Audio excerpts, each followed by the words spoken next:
Hey, good morning, Dan.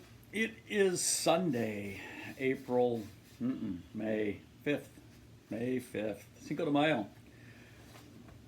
today, and it is a stunningly, I think these are your words, stunningly beautiful day outside. There's no wind, it's sunny, it's warm, it's just fantastic. All the flowers are flowering and the bees are buzzing and the dew is dewing. Yeah, it's just nice. I took Sadie out for a walk already. I'm going to go in and work for a few hours at the drive-through, slinging some Joe, doing some inventory, all those sorts of things. But that's not what I came here to talk to you about. I came here to talk to you about swimming.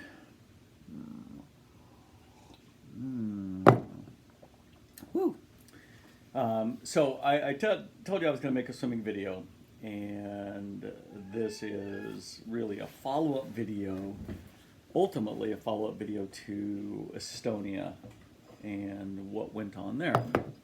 So when you watched the video, you could tell, almost immediately that my turnover rate was a lot slower. So as turnover rates go, that's not such a bad thing necessarily, because turnover rate is not the only variable in swimming fast, right? So it's not just the faster your arms turn over, the faster you swim. Mostly it's like that, but not necessarily. There's plenty of videos out there of people swimming like sub 1 minute 100s, which is quite fast. With a pretty slow turnover rate. So the rate of turnover is really a function. I mean, the speed through the water, right, is going to be some multiplier between turnover rate and how hard you pull. So what are we going to call that?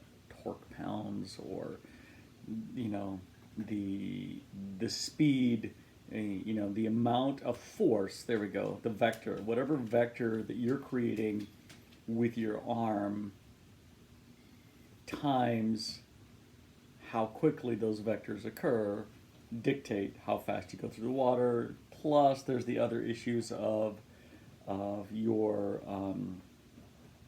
form, your hydrodynamics.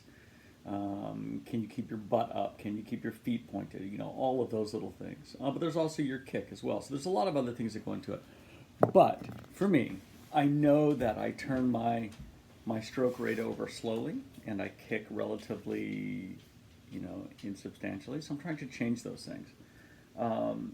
It partly is a function of fitness. So it's not like, oh, I'm just going to do this differently and poof, I'm doing it differently. Partly it's a function of fitness, partly it's a function of, the muscle, the way that you're pulling, because you can pull, let's look at it from the side. You can pull, so if the water is here and you're going this direction, you can pull like this so that when you look at it, the first half of that stroke is you pushing down on the water, which doesn't do you any good, doesn't make you go that way, it makes you go that way, so that you kind of bob up and down. And there's always a little of that. So part of that is to be able to get here, to where you've got a flat surface perpendicular to your direction of motion, so that when you pull through, you're actually going that way. But for me, like I said, I'm focusing primarily on how many strokes, so how quickly my turnover rate is. You measure that in strokes per minute, strokes being 1, 2, 3, 4. So it's not a cycle, it's actually each arm. So let's quick look at that video from Estonia. So if you watch this, you'll see there's 1, 2, 3, 4, 5, 6, 7, 8, 9, 10, 11, 12. And that took me about about 10 and a half, a little more than 10 and a half seconds to do those 12 strokes. And so doing the math, 12 divided by 10 and a half, I was more like 10 and 3/4, anyway, right around there somewhere, times 60 gives you my stroke per minute count, which is about 65 strokes per minute. So it's not, it's not slow, it's not a slow turnover, but it's not, especially in a 200-meter race, it's not that fast. So let's watch that same video again, but I'm going to have you watch the guy who essentially is out in front right next to the guy in the pink cap. Okay, so here he is at 1, 2, 3, 4, 5, 6, 7, 8, 9, 10, 11. So those 12 strokes were about 8 seconds, which is about, 90 strokes per minute, 85 to 90 strokes per minute. And that's more typical, especially for a shorter race. That's what you're going to see. And his kick was also quite robust. So it, and then, if you look at that Polish kid who was right next to me in the lane right next to mine, he was 12 strokes in about 8 seconds. 12 strokes in about 9 seconds. So he was coming in at about 80 strokes per minute. So when I got home, I've been working on trying to pick up my stroke count, which of course means your kick has to be in rhythm. So when you're swimming, you're going to want to essentially, let's see if I can get back far enough, maybe not.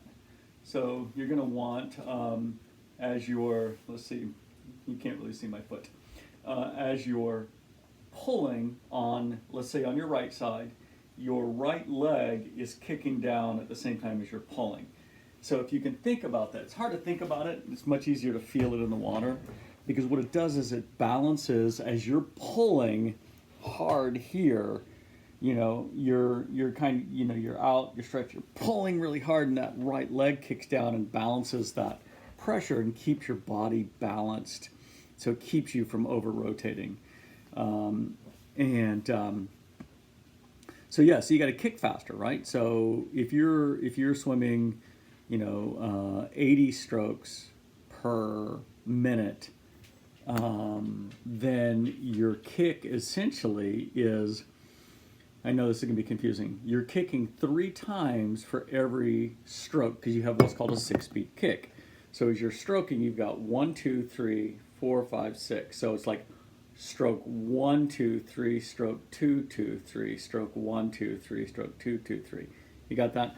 So you've got like you've got triplets. Your kick is playing triplets, and your arms are on 2/4 time. You follow me on this? So really, your kick, if you're swimming 80 strokes per minute, your kick is, 80, 160, 240. You're kicking at a 240 per minute speed, if that makes sense. It's so your kick is quite fast for a standard 6-beat kick, which is why. Actually, you know what? I'm going to get to this a little bit later in the video, but.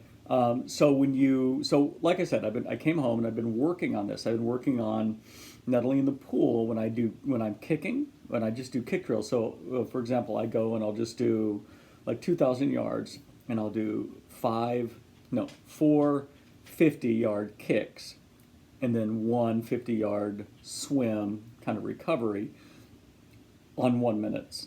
So every minute I leave the wall. And so when I'm kicking, all I'm thinking, I'm watching that clock, and I'm going, 1, 2, 3, 2, 2, 3, 1, 2, 3, 2, 2, 3, 1, 2, 3, 2, 2, 3, 1, 2, 3, 2, 2, 3. And that's how quickly I'm trying to kick, because I know that equates roughly to an 80 beat cycle. And so also getting the arms to move when I'm doing Allie's workout. So last week I had Allie record me swimming, because I wanted to see where I was. So here is that. Here I am moving the wall.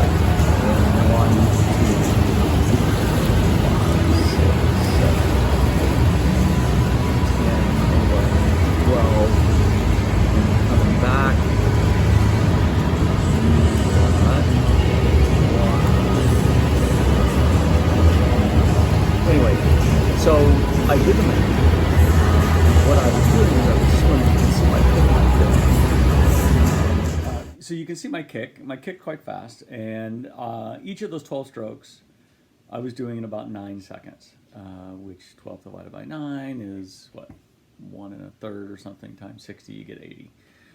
So I was actually swimming about 80 strokes per minute, which is where I want to be when I'm swimming even these longer swims. So just because your kick is 80, I'm kicking at what, 80, 160, 240, kicks per minute. Even though I'm doing that speed, I can still decrease the amplitude of the kick, which keep the frequency the same, decrease the amplitude, which makes it a little easier to keep that stroke, that rate, that kick rate up, especially over distance. If we're talking like a 5K or a 5 mile in the case of the Virgin Islands. So that's actually my goal, is to be able to swim at 80. So I was looking at some video of Katie Ledecky swimming, and she swims her 1500 pretty steady, 80 strokes per minute. Now she was also doing, she does a combination of 2-beat kick and 6-beat kick, depending on start of the race, end of the race kind of thing. And a 2-beat kick is really almost a marching. It's like your legs are going, it's like 1, 2, 1, 2, in sync with your arms. 1, 2. Your kick going 1, 2, 1, 2. And it's a way to, especially if you're swimming open water, long distance. Marathon swimmers often will use 2-beat kick, but they're swimming at, they can swim upwards to 100 strokes a minute. And it's hard to imagine just what that looks like, especially if they're swimming 20 miles. But with 2-beat kick, it's more manageable for them, but they're also, incredible athletes. So that's what I'm working on. Trying to get up to that, to that 80 beat. If I can move it closer to 80 from where I was when I swam Estonia, I'll be really happy in these distance swims. And again, there's ways you can do it, because let's say the vector of that force is 10. I'm pulling at 10, whatever that measurement is, or whatever that unit of measure is, 10 whatevers. I can decrease that. I can still keep the same frequency and decrease that to 8, or 7 if I don't want to pull quite as hard. And same thing with the kick. The amplitude doesn't have to be as great, and I don't have to expend as much energy. So anyway, yeah, so that's what I'm working on. That's my swimming. There is one last thing I want to talk about. I need to go quick grab a book. I'll be right back. So I was, you know how you get suggested articles or suggested videos on YouTube. Again, that I watch so much swimming, a video came up of a new movie that's coming out at the end of May, and I think I had probably even mentioned this person to you, especially when we were talking about Diana Nyad's movie and how I was not necessarily looking forward to watching that. I still haven't watched it, and I thought there were much better people out there they could have made movies about, and this is one of them. It's the story of, where's her name? Gertrude Ederle. She also goes by Trudy Ederle, and she was the first woman to swim the English Channel in 1926. This was back when nobody thought you could swim the English Channel with anything but breaststroke, because you would tire out too fast. Well, she had swam in the Olympics, but really she was, she just was a really powerful swimmer, but she swam with front crawl, and it was pretty novel at the time. Even when she got done with the having swam the English Channel and set the record, broke the men's record. Only 6 men had swam the English Channel total at that point. She broke the fastest time by 2 hours, which they thought was amazing. But they, oh God, what was I going to say? Shoot, I don't remember. Anyway, after she swam, there was such a novelty swimming this crawl stroke and how powerful it was. She went on almost like a vaudeville, it was a vaudeville tour, where they had different acts, but they had a mobile tank they set up, and people could watch her swim 3 strokes back and forth, and they were in awe at how strong and fast she was, which I think is really funny. She was also good friends with Johnny Weissmuller, Tarzan. Anyway, she was just a small town girl. Dad was a butcher, German immigrant. It's a great story. But when I first read this book like 12 years ago, I don't know if if you recognize the author's name, Tim Dahlberg. He is a syndicated columnist. He writes mostly sports-related articles. And he, in this book, he was talking about her stroke rate. And it was like 25 or 26. And that the trainer who was watching her swim this channel wanted her to slow down to like 21.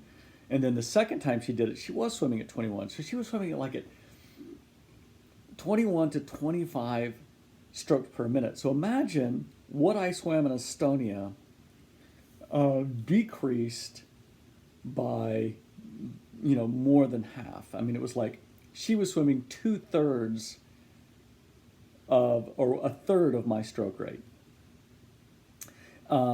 Which tells you but she was also talking about how they had like an 8-beat kick. I don't even know how you make 8-beat kick work, but she had a hugely powerful kick, really powerful legs, and she made up for this slow stroke rate. She obviously pulled hard, but she, did this 8-beat kick thing. Anyway, so I'm just amazed at that slow stroke rate. So I actually I had no idea who Dahlberg was. I didn't understand, that he was a syndicated columnist when I first read this book. So I found him out online. I cold emailed him to like his syndicated column email address. And I asked him, I said, could this actually be right? Maybe you got it wrong. Maybe she was swimming 42 or 50 strokes per minute, and you reported cycles instead of strokes. And he actually wrote me back, and he said, no, I'm pretty sure this, I got it right. It was, this is the research I did, and this is where I got these numbers. So I reached out to Lynn Cox, and I asked her if this could be actual. And she, Lynn Cox, by the way, so Trudy Ederle swam it in like 14 hours or something. And then Lynn Cox, I think her fastest time was like 8 hours. So it just tells you how much faster swimming has gotten. But anyway, I reached out to Lynn, and she reached out to a friend of hers who works at the Swimming Hall of Fame down in Florida, and referenced the video, actually watched the video of Trudy Ederle swimming, and said, yes, in fact, her stroke rate was that slow. So anyway, there's all sorts of stroke rates out there. But again, I mean, she's swimming 25 strokes a minute, 21 strokes a minute. That might explain why it took her 14 hours, in spite of how fast she was. So anyway, that's my swim video. That's my story. I'm going to keep working on my swimming, my kicking. I'm going to try to keep my stroke rate up, and see if it actually makes a difference when I get into races. That's my story. I'm sticking to it. I hope you have a good Sunday.